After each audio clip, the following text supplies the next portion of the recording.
Vamos só esperar o Rodolfo voltar para a transmissão e a gente já chama ele para continuar com as perguntas, pedindo só um pouquinho de calma. Consultoria.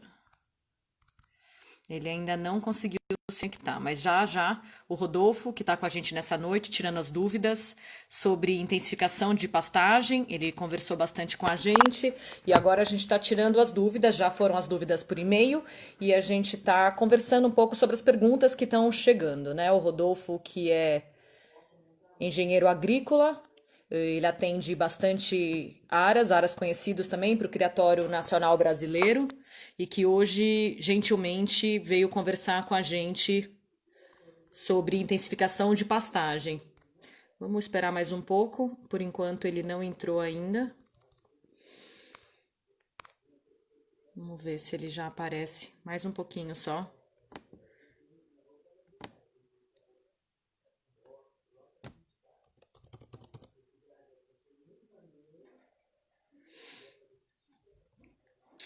Deixa eu mandar um WhatsApp, eu não sei o que está acontecendo, por enquanto ele não entrou. E aí eu peço que vocês segurem um pouco as perguntas para a gente poder fazer para ele. Até o primeiro bloco a gente tirou todas as dúvidas. Peraí, vamos ver o que está acontecendo.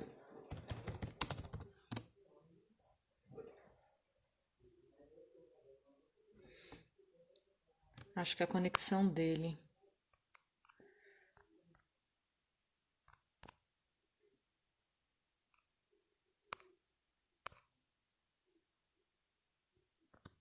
Aqui, vamos lá, ele acabou de... E continuar as perguntas, tá? A gente tem mais 3 perguntas que estavam do primeiro bloco, e aí a gente já volta às perguntas. Que bom que você voltou, estava preocupada. Não, ele travou aqui o celular aqui e eu estava esperando. Não, Aí eu vi tua mensagem aqui, falei, opa. estava preocupada, mas não tem problema. A gente está com 3 perguntas ainda do primeiro bloco, e aí a gente vai acompanhando as novas perguntas que surgirem. Perguntaram se você recomenda a grama estrela. Eu quero falar para você que existe basicamente duas gramas estrela. Uma grama estrela que poucos vão lembrar, que é mais de 30 anos atrás, que essa possui um valor nutritivo muito inferior ao Coscross, tanto é que o Coscross veio para substituir essa grama estrela. Tá? O que tem hoje é a grama estrela roxa africana. Essa grama estrela roxa africana, é difícil um cavalo comer ela. Pelo contrário, é um grande problema no aras, é a grama estrela roxa africana. Eu considero a grama estrela roxa africana 1000 vezes mais preocupante que a braquiária. Porque eu não tenho um herbicida específico e eu vou falar que 99 ou 99,9% dos cavalos não comem a grama estrela roxa africana. Tá? No entanto, ela é espetacular para gado de leite. Tá? Ela tem um valor nutritivo, ela é muito agressiva. Bovinos acho uma delícia, equinos rejeito mesmo. Tá? Eu tenho um cliente que, a questão de 2 anos atrás, ele foi começar o aras dele, ele pegou a muda com um amigo dele e essa muda veio contaminada com estrela roxa africana. Tá? Ele vai ter que matar todo o pasto e refazer tudo de novo. Por quê? Porque o cavalo não come. Você coloca os animais ali, ele vê que ele come o tisto que tinha e fica aqueles, assim, monte, alto mesmo, tá? Alto, sem comer. O que é muito interessante, o cavalo não pasta. Mas se você corta e ela murcha e você coloca na baia, os cavalos comem.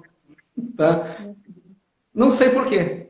No pasto ele rejeita. Você cortou, ou se você fizer feno, o cavalo come normalmente. Você corta e coloca na baia, ela dá uma murchada, o cavalo aceita. No pasto não aceita. Sem explicação, mas assim que acontece, né? Outra pergunta sobre fertilizante tipo Agifer, se você recomenda. Cortou um pouco sobre? Fertilizante Agifer. Eu recomendo, acho um espetáculo, tá? Porque se você fizer uma análise no Adifer, ele é um adubo orgânico. Inclusive ele tem aminoácido, tem outras coisas. Só que ele tem um problema. ele só é nitrogênio, tá? Só tem nitrogênio. Então, muitas pessoas que fazem feno, principalmente, acabam tendo problema porque o solo se esgota de fósforo, se esgota de potássio, e aí o pessoal até dobra a quantidade de agifer e o capim não cresce. É a Range Rover com 3 rodas. Ele dá um crescimento muito expressivo, mas eu não posso ficar só no agifer, porque o agifer praticamente é zero de fósforo, praticamente é zero de potássio. O agifer como fonte de nitrogênio é espetacular. E sobre o cultivo de alfafa, é muito difícil? Ah, não é difícil, tá? Mas é trabalhoso, tá? Em que sentido? Se você usar a tecnologia adequada, você consegue produzir alfafa de boa qualidade, de boa quantidade, aquela alfafa linda, tá? Que eu já cheguei a comer alfafa de tão bonita que estava. E tem gente que come na salada mesmo, tá? Mas eu estava numa plantação de alfafa, estava tão linda que eu não aguentei, eu tive que pegar, eu tive que comer, tá? É possível. Só que ela tem um manejo específico. É um capim mais exigente, então você tem que trabalhar muito matéria orgânica no solo, tá? O solo tem que estar muito com matéria orgânica, então você precisa adicionar matéria orgânica. Você precisa também micronutriente, ela é extremamente exigente em micronutriente, além dessas necessidades que eu coloquei, tá? Mas você consegue produzir bons campos de alfafa, tanto para corte quanto para feno, tá? Ah, se você quiser ter uma qualidade melhor e uma produção numa área menor, ela responde muito à irrigação, tá? Mas assim, você consegue produzir feno, inclusive até no Nordeste você consegue produzir alfafa, tá? Você tem que ter os cuidados, mas se você cumprir a lição de casa, você vai ter uma produção de alfafa muito boa. Aqui tem uma dúvida de uma pessoa que não é criadora, né? Então ele fala que ele tem cavalo em pequeno centro de treinamento e que tem pastagem sem procedência, né? Que compraram já o centro de treinamento com a pastagem ali sem saber realmente o que está plantado. Como que pode atestar a qualidade desse capim e saber se ela é adequada ou não? Geralmente esse capim chamado de capim elefante. O capim elefante, tem gente que chama capim napier, né? Ou tem variedade de capim napier. Tem até outros capins, que é chamado capim elefante. Tá? É aquele capim que chega a dar 2 metros de altura, 3 metros de altura. O valor nutritivo dele é espetacular, se cortado com 60 dias. Se cortado mais do que isso, não serve para nada. Tá?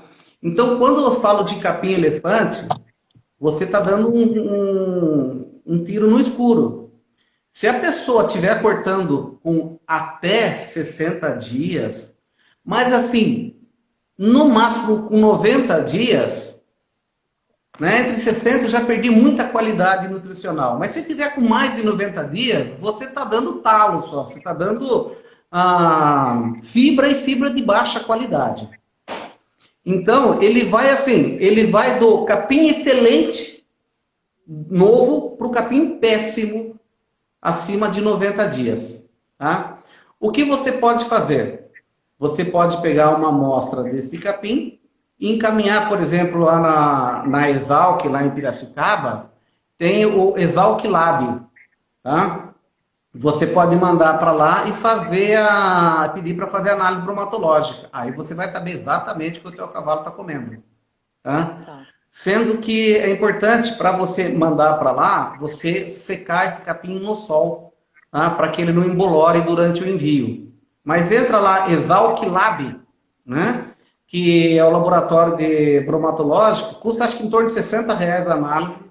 Aí você vai saber o que realmente você vai estar dando para o teu capim. Se o pessoal está fornecendo um capim elefante novo, de alto valor nutritivo, ou um capim elefante passado, que nutricionalmente não vale nada. Tá. E sobre a plantação ou de trevo branco para cavalo? Tá, a nossa região aqui, eu não sei no sul, a nossa região aqui, o trevo, ele produz pouco em relação a outra uma pastagem, tá? Então não recomendaria e eu vou falar que eu nem tenho experiência. Às vezes que eu plantei trevo branco aqui, não. Eu sou aqui sul do estado de São Paulo, né? Eu moro aqui em Tapetininga, tá? Região sul, próxima a Sorocaba, sul do estado de São Paulo, que nós temos um frio, o frio é intenso, então nós temos condições de crescer e chove mais também no inverno, né?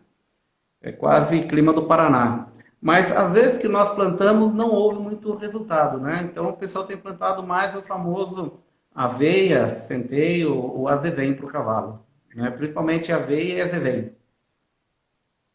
E o que você pode falar para a gente sobre a esterqueira curtida em pasto? Você aconselha? Eu aconselho muito, tá? Muitos chamam o esterco, a esterqueira, de um grande problema, tá? E eu chamo de uma grande solução. Você utilizar a cama das baias como adubação de pastagem é algo muito interessante, muito bom, inclusive traz redução na quantidade de adubação química. Tá? Claro, seria muito bom se você fizesse a compostagem da cama das baias. Mas a compostagem é um outro processo que vai dar mais trabalho. E a gente tem que ver que o objetivo do Aras é o cavalo, não é ficar fazendo muitas outras coisas. Então, se você, mesmo tirando o esterco das baias, esteja ele no monte, o mesmo verde cru, se você distribuir no pasto, o pasto agradece muito. Desde que você coloque uma camada fininha no pasto. Aí pode ser um esterco verde mesmo. Você tirou a cama, você já distribui. O problema que acontece é que muitos criadores colocam essa cama na carreta do trator e aí o operador ou ele bascula a carreta e cai um monte, ou senão ele joga com a pá em montes. E aonde fica uma camada assim de cama, aí atrapalha o desenvolvimento do capim. Tá? Agora, por exemplo, tem aquelas tipo calcareadeira que é própria para distribuir composto orgânico. Né? Aquelas carretas com esteira e com hélice que distribui composto orgânico. É excelente. Aquilo faz um bem para o pasto muito grande. Tá? E, no entanto, resolve um problema grande que é onde eu coloco a cama das baias e o que eu faço com aquilo. Tá. E além do nível de proteína, qual seria o nível de carboidrato estrutural e não estrutural que a gente estava falando no início? Eu acho que essa pergunta ela veio do primeiro bloco, né? Visto que o carboidrato está altamente ligado na indução de laminite. Essa aí eu não vou ter essa informação. Essa informação teria que conversar com o veterinário mesmo. Tá? Eu falei, o que entra essa parte, mais a parte aí clínica, aí eu consulto o veterinário, né? Então, vamos mais uma pergunta da área, que é que ele fala, pergunta se ainda existe o capim pangola e o capim tangola.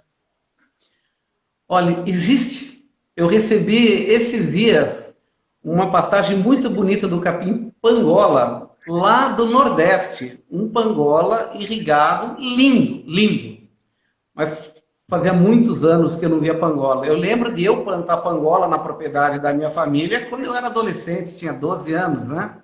Então nós estamos falando de coisa de mais de 40, nunca mais vi. Mas ainda existe. existe. Eu recebi, questão de menos de um mês, eu recebi uma pangola linda. Mas a pangola também é de muda, né? Também é de muda. Ou seja, eu vou ter a mesma dificuldade do que plantar um Tifton, um Coscross, um Gigas. Tá? Tá, e surgiu uma dúvida sobre um campo de feno. O que você acha de intercalar o Agifer com KCl com superfosfato simples após o corte? Maravilha, é o que eu recomendo. Tá? Única coisa que eu recomendo ver no Super Simples, eu tenho recomendado ou MAP ou Super Triplo, porque a adubação sai muito mais barata. Porque o Super Simples tem 18% de P2A5. O que a planta precisa é P2A5. O Super Simples tem 18%. O Super Triplo tem 45%. O MAP tem 52%. Tá? Então, você precisa, por exemplo, colocar entre o super triplo e o super simples, praticamente 2,5 vezes mais super triplo. Então, o custo por hectare sai mais caro, mas é o que eu recomendo. E muitas das vezes, o adubo de fósforo, a gente faz uma correção anual e depois agifer e cloreto de potássio após cada corte. E o adubo comercial mais completo que você recomenda? Não existe. Tá? Porque depende de como está teu solo. Eu preciso fazer análise de solo para saber exatamente o que a planta está precisando. Tá? Então, inclusive, quando o pessoal fala, Rodolfo, esse adubo é próprio para pastagem. Espera um pouquinho. É próprio para pastagem, mas se você não fez análise de solo, né? Então, não existe um adubo especial. A não ser que você faça análise de solo e você calcule o adubo que vai suprir a necessidade específica do teu pasto. Cada pasto é uma coisa. Por isso, você falar em manejo de pastagem sem análise de solo é bobagem, é perder tempo. Tá? E veja só, uma análise de solo completa custa também R$ 60. Você vai decidir um valor muito mais expressivo de adubação e você vai conseguir atingir os objetivos propostos da eficiência do pasto. Por que não fazer? Tá? Então, adubo pronto para pastejo, não existe adubo milagroso. Porque cada solo é uma necessidade e cada manejo. Se você vai colocar mais animais, você precisa de uma quantidade maior. Tá? Então, eu posso até determinar, através da análise de solo, uma fórmula adequada para o teu pasto.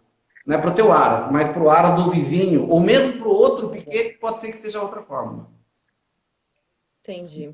E qual a melhor forma de combater o andropongon no campo de Tifon 85? O andropógon, esse é um problema. Tá? O andropógon, eu não tenho herbicida específico para ele. Então, o controle tem que ser localizado. Bombinha costal, bico cônico e mais um detalhe. Só o Roundup tem muito andropógon que está resistente ao Roundup. Então, eu preciso misturar Roundup e Select. Aí eu uso a bomba costal, um bico cônico, que ele vai jogar o jato cônico, cônico cheio, e de pé em pé mesmo. Tá? Não existe herbicida seletivo. Eu falei, inclusive, o próprio agricultor do Brasil todo está tendo problema de resistência do andropógon ao Roundup, ao glifosato. Por isso, a necessidade de misturar Select na bomba costal. Um proprietário de cavalo está perguntando qual o valor nutritivo do capim gordura. Não vou ter agora, né? Porque capim gordura não se usa mais. Né? Eu posso até buscar em literatura, né? Se ele quiser, ele manda para mim, eu posso buscar. Mas eu sei que o valor nutritivo dele, eu sei que é bom. Eu não vou lembrar de cabeça, né? Porque hoje em dia, aqui no estado de São Paulo, muito já não se usa mais, né? Eu vi capim gordura num pasto o ano passado, não, em dezembro, em Minas. Tá? Fazia tempo que eu não via pasto de capim gordura, né? Então, tem até na literatura, mas eu não vou ter de cabeça porque a gente não trabalha mais com esse tipo de capim. E por falando de capim também, teve uma dúvida sobre o capim, é açu que fala? Para que se serve para cavalo? O capim-açu é a mesma coisa, assim, é uma variedade diferente, mas todos fazem parte do capim-elefante, tá? E fazem, assim, é interessante, são capins de alto valor nutritivo, sim, tá? É uma variedade de capim-elefante, então, tá? Os capim-elefante, ele possui um valor nutritivo muito alto desde que novo. Se ele já começa a criar a vara do capim-elefante, com certeza o valor nutritivo dele já foi embora há muito tempo. Tá? Então, se eu pego, e é muito comum o pessoal deixar para fornecer no inverno, o capim-elefante, aí serve o capim-açu, serve o capim, o napier, serve outros capins, tem um capim novo que a Matsuda lançou, tem um capim novo também que a Embrapa lançou, que são todas da família do capim-elefante. São capins de altíssimo valor nutritivo, até 60 dias. Tá? Com 90 dias já começa a cair muito o valor nutritivo. A partir de 90 dias, você está dando assim, coisas sem valor nutritivo para os seus animais. Ele enche a barriga, mas não se nutre. Você acabou de falar sobre o capim na pie e surgiu uma pergunta perguntando se é aconselhável triturar esse capim ou se pode oferecer ele do jeito que foi colhido. Olha, pro animal é indiferente, tá? O importante é que ele seja novo. Tá? Mais importante ser triturado, você vai dar as folhas. Agora, se eu estou pensando em triturar, possivelmente eu estou pensando ele já com envaretado, que fala. Aí você vai triturar para o animal comer bucha. Entendeu? Geralmente, quando se tritura esse capim, é porque ele já formou o colmo dele, formou como se fosse uma taquara, como se fosse uma cana. O valor nutritivo daquele ali é extremamente baixo. Tá? Eu preciso fornecer folha antes que forme aquele estalo, aqueles colmos. Tá? Aí, se eu der a folha, ela triturada ou ela inteira, para o animal vai ser indiferente. Agora, se eu for fornecer com o talo, ele passado, aí eu tenho que triturar, porque o cavalo nem vai conseguir comer direito, né? Porque aquilo só é fibra. Tá. E esterco de galinha seco para campo de feno, você recomenda? É excelente, mas não como único adubo, tá? O esterco de galinha, ele vai ser um excelente condicionador de solo, como matéria orgânica. Ele vai entrar com nutrientes, mas numa quantidade pequena e que demora a solubilizar, tá? Então, eu nunca recomendaria só ele, tá? Eu recomendaria ele e mais o químico, tá? Se você fizer sempre ele, aí você pode até depois diminuir o químico, porque ele demora mais para liberar os nutrientes. Tá? É um excelente adubo, mas como adubo orgânico, uma liberação muito lenta. Então, se contar só com ele, não é interessante. Aqui veio uma pergunta sobre pastagem consorciada para uma produção maior durante o inverno. Que pasto resistente ao frio você recomenda? O pessoal, tem muitos produtores que eles semeiam aveia no tifto, no cross-cross. Tá? Eles semeiam, fazem o plantio da aveia no meio do capim. Tá? Eu tenho clientes que fazem isso aí. Depende da região. Você está numa região mais fria e com chuva, é interessante. Porque se você fazer esse tipo de consórcio de colocar aveia no meio do Tifton, a aveia só vai desenvolver bem se você tiver um inverno muito frio, tá? E com um pouco de chuva, né? Porque a aveia ela tolera o frio, ela cresce no frio, mas ela precisa de água. Se eu tiver um inverno mais quente, o que acontece? O tifton não para de crescer e acaba sufocando a aveia. Tá? Aí você vai ter o pouco tifton que cresce no inverno e esse pouco vai atrapalhar o desenvolvimento da aveia. Mas é comum o pessoal colocar aveia ou mesmo azevém no meio do pasto. Mas aí, repito, você tem que estar numa região mais fria e que tenha algumas chuvas ao longo do inverno, da época fria. Tá. Acho que essa pergunta veio no comecinho ainda desse segundo bloco, vamos chamar assim, que fala assim, se o uso de cama de baia não pode favorecer verminose nos animais. Veja só, você está usando a cama das baias dos teus animais. Se você faz uma boa vermifugação nos teus animais, tá? Você não vai ter problema disso. Tá? E veja só, se você não faz uma boa vermifugação nos teus animais que estão na baia, aí você vai ter problema com verminose, inclusive nos teus animais que estão no pasto. Tá? Então, tá? Agora, se você faz uma boa vermifugação, um bom controle de verminose, você não vai ter problema de verminose levar esse problema para o pasto. Tá. Inclusive, isso é uma pergunta muito clássica, viu? É? E assim, é uma pergunta clássica e muita gente coloca barreira de usar a cama das baias para o pasto por causa da verminose. Poxa, se você faz um bom controle de verminose são teus cavalos que estão na baia. Você está pegando o teu produto, você não vai ter problema de levar isso aí para o campo. E sobre cupim de solo, ele deve ser combatido com qual frequência? É muito prejudicial para um campo de feno? Olha, é raro cupim de solo é bem raro, tá? Eu, eu não tive nenhum local que eu precisei fazer o controle. Agora, uma coisa é você falar o cupim de montículo, é outra coisa, aquele cupim que forma aqueles montinhos, né? Aquele cupim, se você faz um furo e coloca ali uma pastilha de gastoxin, já resolve o problema, tá? Mas cupim de solo, que fica embaixo do solo, que prejudica a raiz, é muito raro. Eu trabalho muito com produção de feno e não tive nenhum local que eu falei, nós estamos com um problema que precisamos fazer o controle de cupim de solo, não de montículo. Tá. E qual a quantidade de amostra de solo por hectare que serve para fazer uma boa leitura do solo? Eu não falo por hectare. Como que a gente faz a coleta de solo? Eu preciso estabelecer glebas uniformes. O que são glebas uniformes? Vou imaginar que você tenha 3 piquetes, por exemplo, que ele tem o mesmo tipo de solo, ele recebeu as mesmas adubações. Tá? Eu posso pegar as amostras daqueles 3 piquetes e fazer mandar fazer misturar tudo e mandar uma análise só. Tá? Se eu tenho um piquete que foi adubado e outro que não foi adubado, eu preciso fazer 2 amostras de solo independente uma da outra. Tá? Então, eu não levo em consideração assim por hectare, eu levo por gleba. Mas você pode pegar uma gleba, por exemplo, de 5 hectares, se for uma gleba muito uniforme, você pode fazer uma amostra, o que nós chamamos de amostra composta.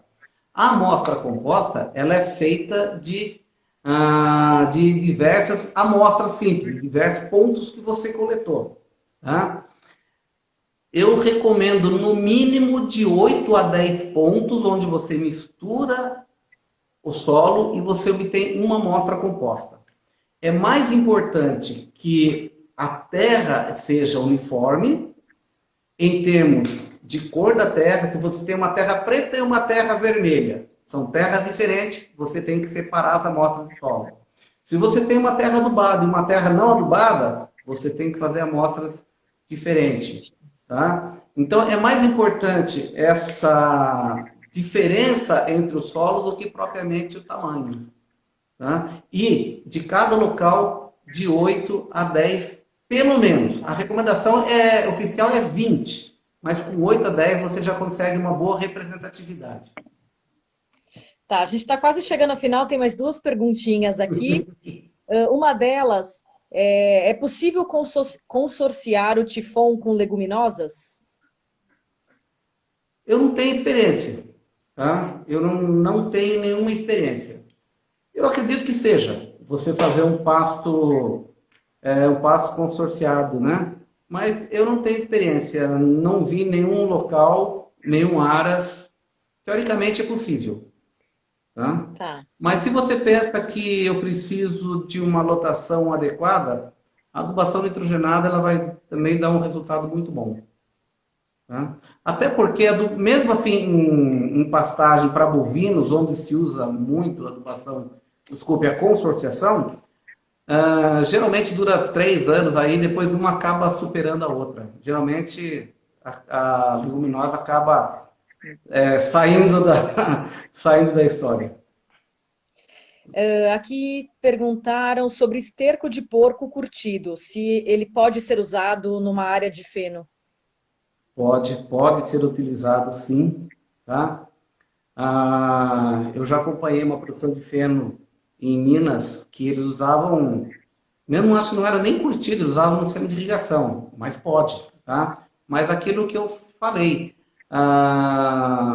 ou você coloca uma quantidade extremamente grande, ou você faz a suplementação com adubo químico, tá? Pela baixa concentração e pela demora em liberação. Se de um corte para outro, que às vezes vai levar 30 dias, você precisa de um adubo rápido, que esteja pronto para a planta. Então, a combinação dos dois eu acho excelente. Teve uma pergunta de uma leitora, na verdade, que falou que o solo dela está com umas baratinhas pequenas brancas, que parece uma cigarra. ela deve ser combatida com defensivo ou ela não é prejudicial ao capim? Como que é esse inseto? Tipo uma baratinha. Ela falou que é tipo uma baratinha branca, uma cigarrinha. Só se for a cigarrinha das pastagens, mas eu não conheço a cigarrinha branca. Não sei do que ela está se referindo. Talvez você tivesse que mandar uma Uma foto, né? foto. Porque tem a cigarrinha das pastagens, né? Tem a cigarrinha que é preta e amarela, que é mais reconhecida. Tem a cigarrinha vermelha, que é a da cana, né? Mas uma cigarrinha, a não ser que seja uma mariposa branca, que ela bota os ovos da lagarta, de lagarta.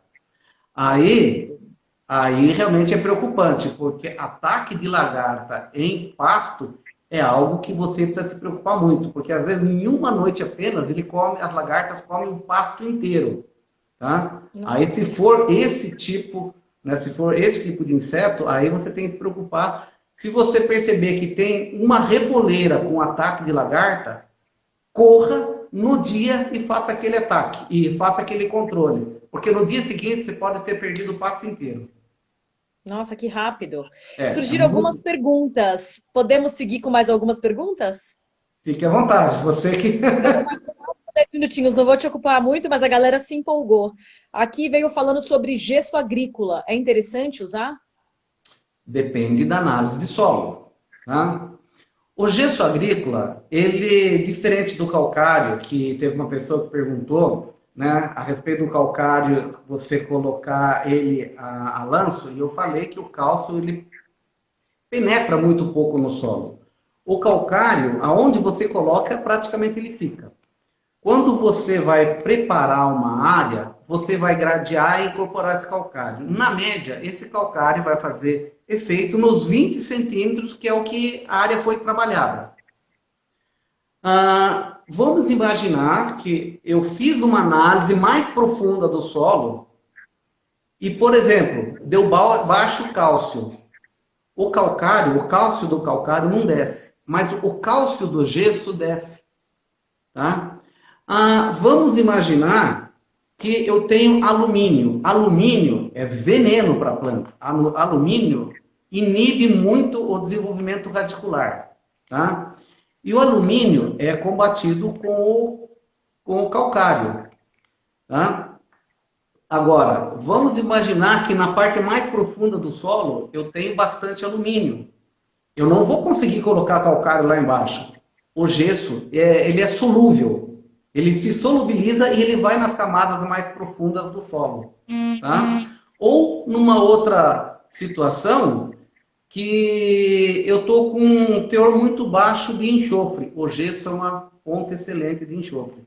Ou seja, para decidir o uso do gesso, análise de solo. Tá? Ele é muito importante em algumas situações. Em outras situações, é totalmente dispensável e é jogar dinheiro fora. Um cavaleiro está perguntando, também criador, sobre a palatividade da aveia verde, se ela é boa e se você recomenda. Olha, você solta os animais nos primeiros dias, eles olham, passeiam, olham e demora um pouco a pegar, a consumir. Tá? A aveia verde, ela não é muito palatável, mas os animais acabam aprendendo a comer. Nos primeiros dias parece que eles ficam só passeando, mas depois eles comem. Não A sei. palatabilidade realmente não é muito boa, mas eles acabam pegando depois.